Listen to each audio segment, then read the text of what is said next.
Now this is what a white phosphorus attack looks like. White ribbons of phosphorus raining down from the sky, engulfing the landscape in billowing clouds of smoke.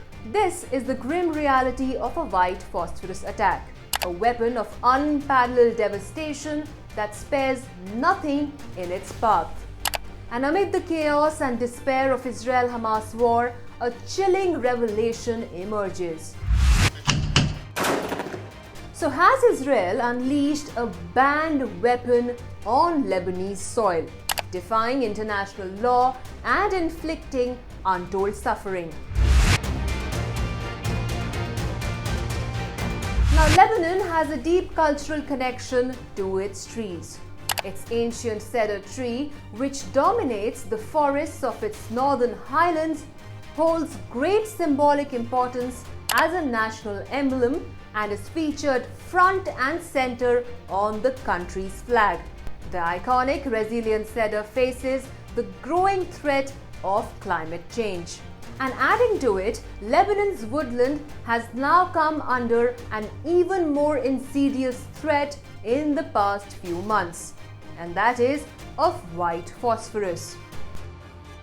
Now, Israel's reported use of white phosphorus bombs has dramatically impacted the lives of Lebanese residents, agricultural workers, and the South's vital agricultural sector, which produces a significant portion of the country's fruit, citrus, and commercially viable olives and tobacco. Now, according to Save the Children, an increase in cross-border shelling and rocket fire since October 7 has triggered blazes in a key agricultural area of Lebanon that have run wild through olive groves and nearby farming communities.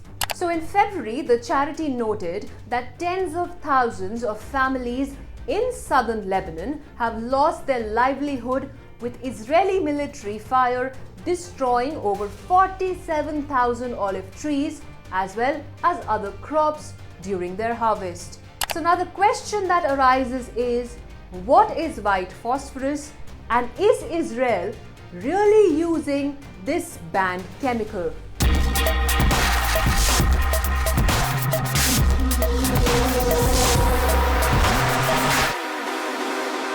So Israel perceives Lebanon's forests as providing cover for Hezbollah fighters and hindering its efforts along the border.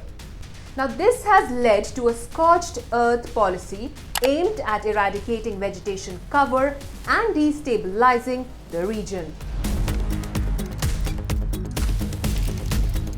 Now, white phosphorus, a waxy yellowish substance emitting a pungent odor, poses severe risks. Highly flammable, it ignites rapidly upon contact with air, emitting intense light and dense smoke that cannot be extinguished easily. Its adherence to skin and garments leads to grave burns, penetrating deep to the bone upon exposure. Now, despite these grave dangers, its use in warfare remains unilaterally unregulated. So usually, troops deploy phosphorus for generating white smoke to aid camouflage efforts. Nonetheless, it's imperative to acknowledge that the United Nations Convention expressly prohibits the utilization of white phosphorus. Its employment in attacks on civilian structures constitutes a flagrant violation, resulting in unimaginable harm to innocent lives.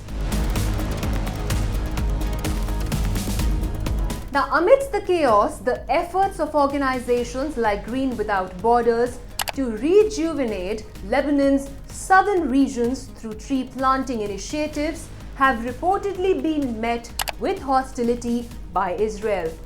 So, founded in 2013, GWB has been instrumental in reforesting areas ravaged by conflict and deforestation.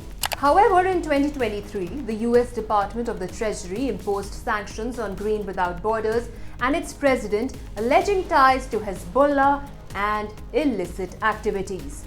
But despite these allegations, UNIFIL has confirmed the legitimacy of Green Without Borders environmental endeavors, refuting claims of illicit border operations. Now, GWB's president Zuhair Naleh has emphasized the organization's commitment to environmental conservation and its authorization by the Lebanese ministry. So the reported use of white phosphorus in Lebanon has sparked concerns among the international community, with calls for independent investigation. Several human rights organizations have called for accountability and transparency regarding the alleged use of this controversial weapon. So as Lebanon's forests continue to smolder and its agricultural heartland lies in the ruins, the toll of war on the country's natural heritage remains painfully evident, but definitely not addressed.